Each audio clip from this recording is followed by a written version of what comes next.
Mengaku sebagai anggota polisi, seorang pria Parubaya yang merupakan pecatan dari anggota TNI berinisial ATS nekat melakukan tindakan cabul kepada anak yang masih di bawah umur. Untuk melancarkan aksinya, pelaku berpura-pura menjadi anggota polisi dan sempat menangkap korban dengan tuduhan korban telah memakai narkoba.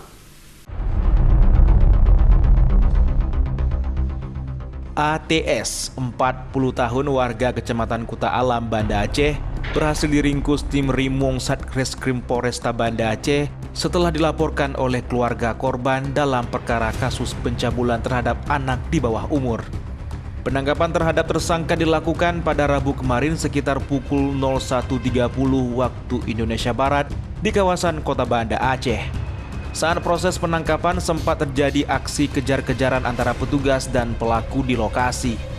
Kasus asusila tersebut terjadi pada bulan Juli 2021 lalu.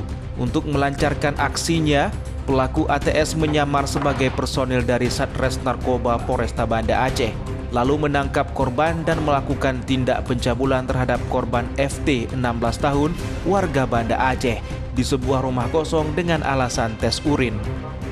Selang 1 bulan kemudian, keluarga korban yang telah mengetahui tindakan tersebut melaporkan ke Polsek Kuta Alam. Dan kini pelaku telah berhasil diamankan di Polsek Kuta Alam, Banda Aceh. Melakukan upaya-upaya penangkapan terhadap pelaku di sekitar Kota Banda Aceh. Kronologis kejadian bahwa modus yang dilakukan ini oleh si pelaku berpura-pura mengaku sebagai anggota narkoba Polresta Banda Aceh. Kemudian motifnya adalah hanya untuk memuaskan nafsu memuaskan nafsunya. Pelaku kita jerat dengan pasal 47 Undang-Undang Nomor 6 Tahun 2014 tentang hukum jinayat dengan sanksinya adalah 90 kali hukuman cambuk atau hukuman penjara selama 90 bulan atau lebih kurang 7 tahun. Dari hasil interogasi, ATS merupakan residivis kasus yang sama di Kabupaten Aceh Barat dan telah menjalani kurungan penjara selama 4 tahun.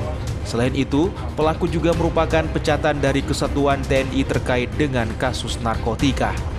Saat ini ATS mendekam di sel tahanan Polsek Kuta Alam untuk mempertanggungjawabkan perbuatannya. Pelaku dijerat dengan pasal 47 Undang-Undang Nomor 6 Tahun 2014 tentang hukum jinayat yang berlaku di Aceh. Dari Kota Banda Aceh, Taufan Mustafa, iNews melaporkan.